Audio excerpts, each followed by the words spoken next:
Historia de la masonería en Andalucía. Plancha del compañero masón Julio Jiménez Cordobés.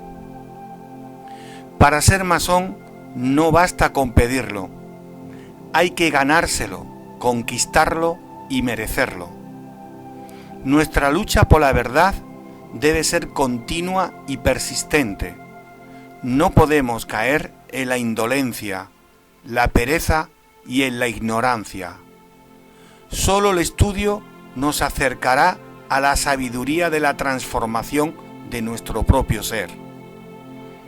El conocimiento no es de ninguna utilidad si no se refleja en la conducta y se lleva a la práctica. Para poder amar a la francmasonería debemos conocerla y luchar por ella. En Andalucía tenemos datos de masones desde el siglo XVIII. En 1743 es detenido en el puerto de Santa María un sacerdote de origen italiano y enviado a la cárcel de la Inquisición en Sevilla por pertenecer a nuestra orden.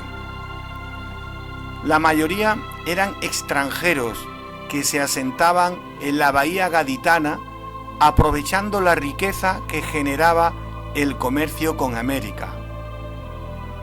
Las primeras logias aparecen en Gibraltar. Hacia el 1728 surge la logia de San Juan de Jerusalén número 51, formada por oficiales del ejército inglés asentados en el Peñón. Este hecho es fundamental para entender la expansión de los talleres por Andalucía. Desde el siglo XIX, Andalucía fue el territorio donde con mayor fuerza se asentó la masonería en el conjunto de España. No obstante, su historia ha pasado por varias etapas. Primera etapa. Desde la Revolución de 1868, la llamada La Gloriosa, hasta 1898, con la pérdida de Cuba y Filipinas.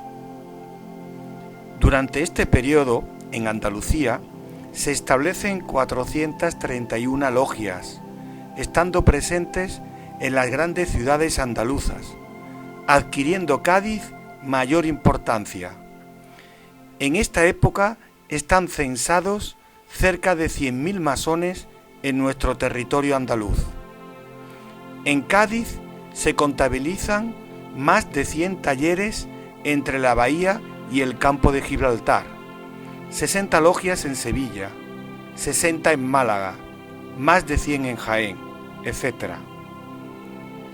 Las logias se convertían en punto de encuentro donde acudían gran número de personas de ideas avanzadas que, desencantados por un régimen absolutista, por la manipulación del voto y por el control que la Iglesia de la época ejercía sobre las conciencias, intentaban difundir sus ideas de libres pensamientos, ideas democráticas y aperturistas. Los talleres fueron espacios donde se desarrollaba una actividad social laica, democrática y republicana.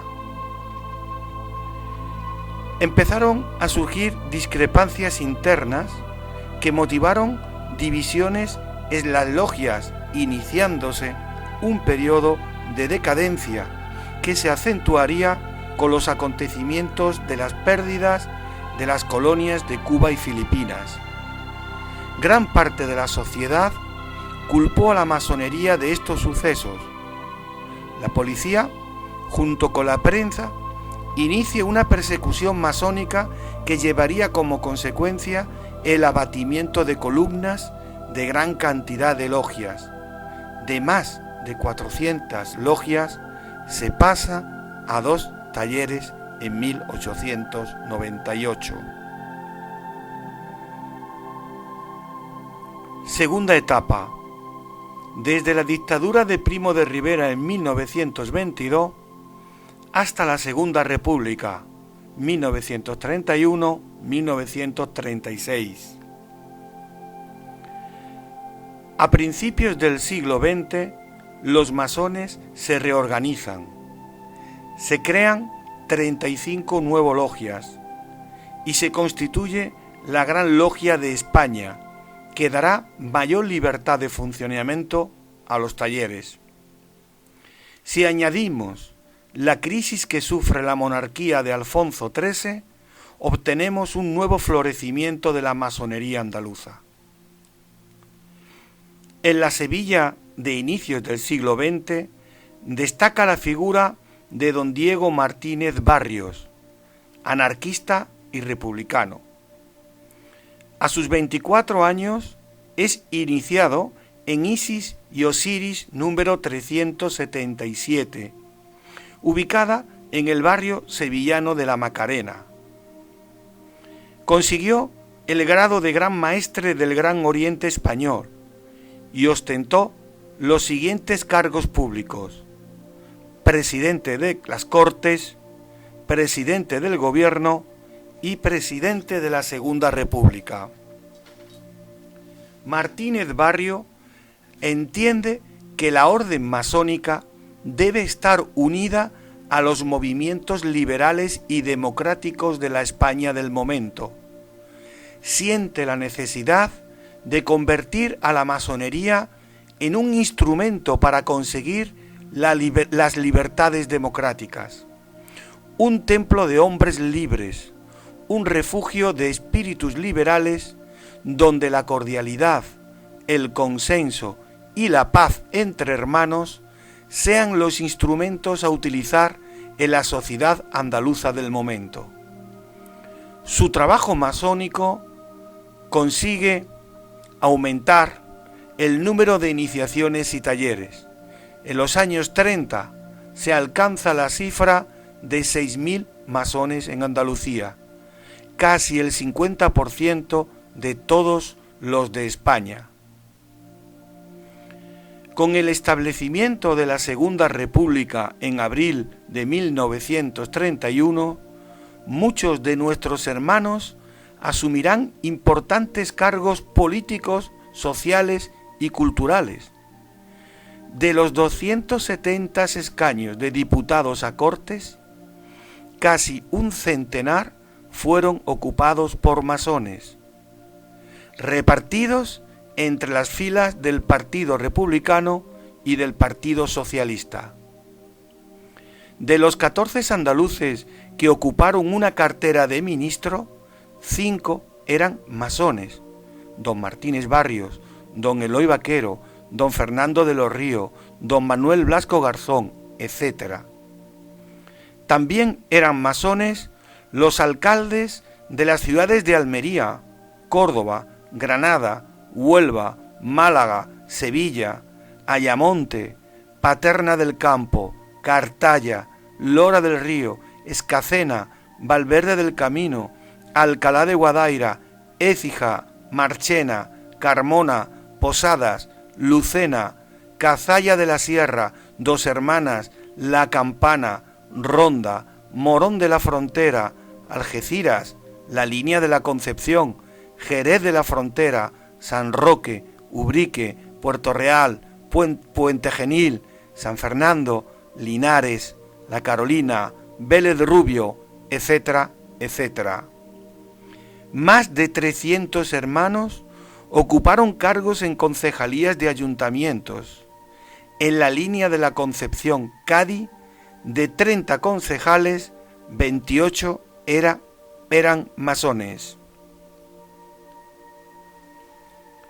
Tercera etapa: alzamiento militar y dictadura del general Franco, desde 1936 hasta 1975. Con el apoyo de la Iglesia, que veía en la francmasonería una competencia que ponía en peligro su influencia en el pueblo, el franquismo utilizó todo su aparato represivo contra sus miembros. Más de 300 hermanos fueron fusilados y asesinados mientras duró la guerra civil. Al terminar la contienda, continuó la represión, la persecución y los asesinatos.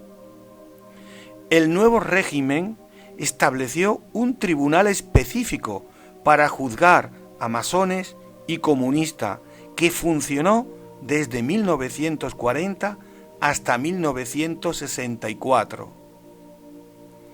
Se nos culpaba de todos los males de España y por eso sufríamos todo tipo de represión física, depuración profesional y económica.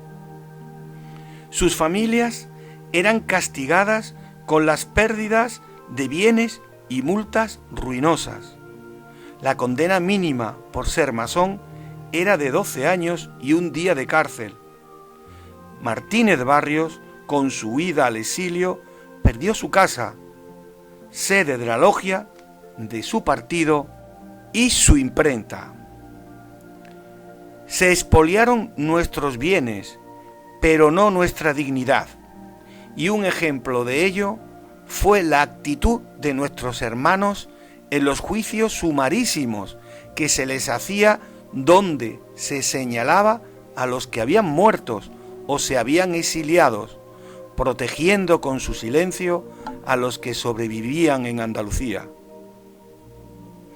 La masonería es un colectivo olvidado como víctima del franquismo. Otras organizaciones han podido recuperar su reconocimiento.